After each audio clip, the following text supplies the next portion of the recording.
Welcome to the Defense and Aerospace Report. I'm Vago Muradian here at the Excel Center in London, where we're covering the DSEI trade show, one of the world's largest air, land, sea, cyber, space, and security forums. We're covering this show in partnership with DSEI and Clarion Events, and we've got with us Scott Featherman, who is a business development manager at BlackBox Biometrics, or B3 as your badge says. Right. You guys are from upstate New York, you're from Rochester, 8-person, privately held company, founded in 2011, and you guys do blast gauges, effectively. Tell us, what the genesis of this was, how you got into it, because the number of people that we've been at the show and being like, hey, those guys are really interesting, is one of the reasons why we like to talk to interesting companies. So tell us a little bit about yourselves. Try. Well, we started in 2011 as a DARPA program, and the concern then was IED strikes on US soldiers overseas. And the one thing that kept bothering people was this overpressure that no one could measure at the time.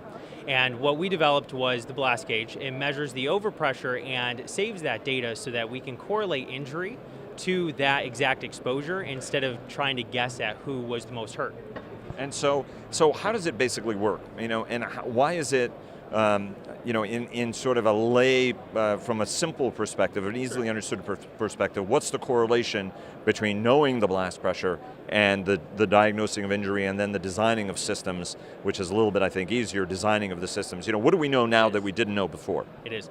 Well, your first question, right? Technically what we're doing is we're just grabbing the overpressure, the change in atmosphere, and that extremely fast change is what harms people in many different ways, but the big problem was brain injury. So we see a lot of things like increased prevalence of PTSD. We see memory time or memory lapses, slower reaction times.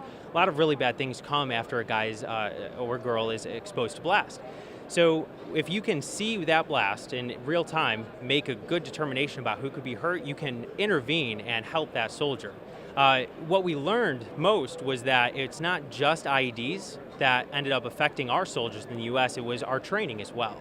So we saw shoulder-fired rockets, Carl Gustav, that sort of thing, and we saw artillery, mortars, all causing these exposures that really hurt people and really caused long-term problems. And so now there's a way that you can track that and intervene. And the tracking it usually was something very big and very complex, whereas you have something very small and very inexpensive that does it. That's right. So normally you would want a very big machine that's all wired up, but what we did is we boiled that down to what you needed that could be attached to a soldier, right? And the blast gauge is robust, it's able to be hooked on soldier's gear, and it can run for a year straight before it has to be replaced. And what is the addressable market for this, right? I mean, every company is in the business, while you are helping save lives and craft better vehicles and everything else, but ultimately it's a business. So what's the addressable market for this, that's brought you to DSEI as one of the 1,600 exhibitors here? Well, the market for us started with SOCOM, with special forces all around the world. Really, they had an instant understanding of how these advanced weapon systems affected their operators. But we've grown since then to go into regular militaries and actually help the guys that are out there day to day, the normal soldier. So in a way, we're looking for almost any country that could benefit from protecting their soldiers more. And ultimately everything is moving up the value chain, right? You start as a company, small company of a couple of people, then you're 8 at a couple of $1 million revenue, which you won't tell me because you're privately held. That's right. But the goal is to get bigger. What's sort of the 5-year plan? Is it going to be more exploitation of this product, which clearly is the plan, but then how are you going to move up the value chain? Well, one of the things that the blast gauge can do also is not just medical, it can also report the type of blast that has been exposed, and that's not just an IED, that's shoulder-fired rocket, something to that extent, right? So we can actually report that in real time back to command and give them an extra level of situational awareness. They can say, aha, that guy needs a medevac, this guy, he needs some sort of support, he needs QRF, quick reaction, whatever. I can make that a quicker decision. So that's a big 5-year goal for me.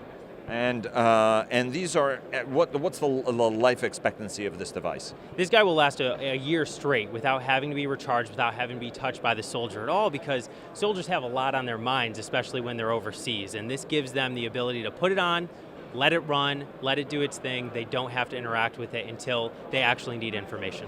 And does it survive a blast? Is it reusable? It is, yes, absolutely. So survives blast, quite a few. We can get 250 events and then 250 blasts. And if you download that data and clear it, you can get another 250. So we made it a pretty tough little thing. That's where the black box comes in.